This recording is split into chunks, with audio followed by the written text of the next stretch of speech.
భూమి నుండి 3,84,000 కిలోమీటర్ల దూరంలో మానవ జాతి కొత్త నివాసం కోసం ప్రణాళిక.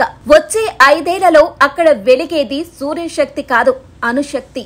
నాసా ప్రణాళిక, చైనా రష్యా పోటీ మరియు చంద్రుడిపై మానవ నివాసానికి పునాది వేసి అణు విద్యుత్ యుగం. చంద్రునిపై శాశ్వత బేస్ కల ఇప్పుడు వాస్తవానికి దగ్గరవుతోంది. 2030 కల్లా అక్కడ మొదటి అణు విద్యుత్ కేంద్రాన్ని ఏర్పాటు చేయాలనే నాసా లక్ష్యం. ప్రపంచ వ్యాప్తంగా శాస్త్రవేత్తలు ఆసక్తిగా గమనిస్తున్నారు.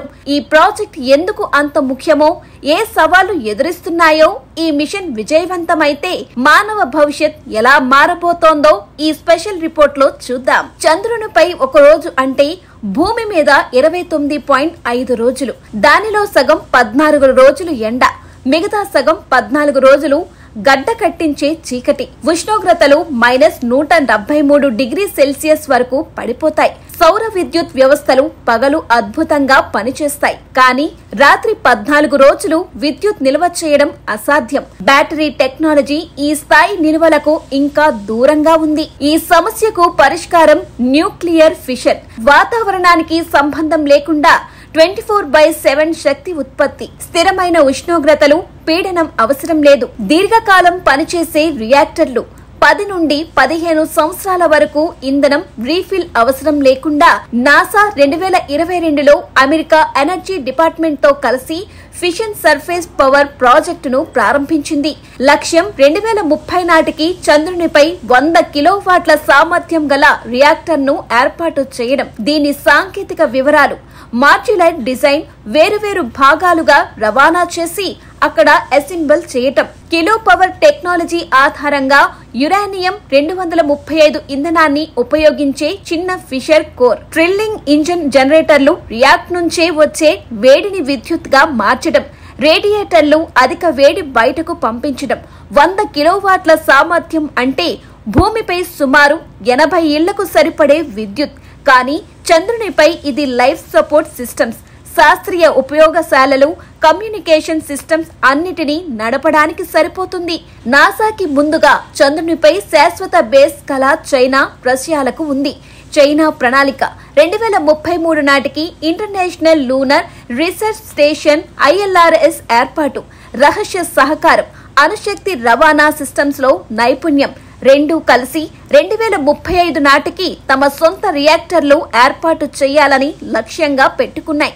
ఇది కేవలం శాస్త్ర రంగ పోటీ కాదు, భవిష్యత్తులో చంద్రుని వనరులపై ఆధిపత్యం కోసం పుంజుకుంటున్న అంతరిక్ష జియోపొలిటికల్ పోరు. చంద్రునిపై అణు ప్లాంట్ ఏర్పాటు అంటే సులభం కాదు.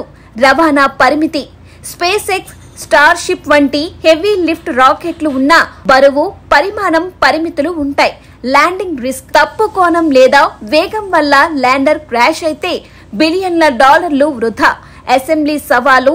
చంద్రునిపై ఉన్న కొద్ది మంది వ్యోమగాములే ఇంజనీర్లుగా, టెక్నీషియన్లుగా పనిచేయాలి. Cooling system. శూన్య స్థితిలో వేడి వెదజల్లడం భూమి కంటే కష్టం. రేడియో ధార్మిక వ్యర్థాలు. భూమి మీదలాగా భూగర్భ నిల్వలు లేవు. ప్రత్యేక షీల్డింగ్ అవసరం. అమెరికాలో అంతరిక్ష బడ్జెట్ ఎప్పుడు రాజకీయ చర్చలో ఉంటుంది. ట్రంప్ హయాంలో కోతలు, బైడెన్ హయాంలో ఆర్టిమిస్ ప్రోగ్రాం పై మళ్లీ దృష్టి. ఇప్పటి ట్రంప్ రెండో పగ్గాల్లో నాసా మిలిటరీ, సివిలియన్ ప్రాజెక్టుల మిశ్రమంగా ముందుకు వెళ్తోంది.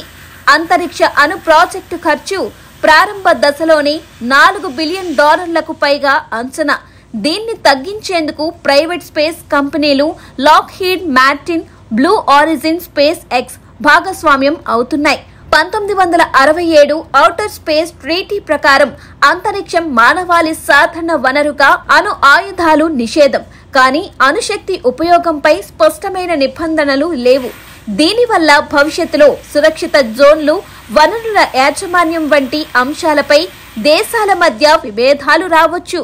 నాసా ఈ విషయంలో ముందుగానే భద్రతా ప్రోటోకాల్స్ సిద్ధం చేస్తోంది. ఈ ప్రాజెక్టు విజయవంతమైతే చంద్రునిపై శాశ్వత మానవ నివాసం, మార్స్ మిషన్లకు మధ్యలో ఇంధనం నింపే కేంద్రం. అంతరిక్ష పరిశోధనలో కొత్త దశ. రాత్రి పగలు అనే భావన లేకుండా పరిశోధన. ISRO ద్వారా చంద్రుని వనరుల వినియోగం. 2030 నాటికి చంద్రునిపై వెలిగే అణుదీపం. ఇది కేవలం శాస్త్రీయ ప్రాజెక్టు కాదు, మానవ చరిత్రలో కొత్త అధ్యాయం. విజయం సాధిస్తే మానవ జాతి భూమి వెలుపల స్థిరంగా నివసించే దిశలో తొలి అడుగు వేస్తుంది. కానీ సాంకేతిక, రాజకీయ, ఆర్థిక, చట్టపరమైన సవాళ్లు అన్నీ అధిగమించాలి. అయినా శాస్త్రవేత్తల నమ్మకం ఒకటే, చంద్రునిపై అణుశక్తి వెలిగితే భవిష్యత్తు అంతరిక్షం వెలుగులతో నిండిపోతుంది.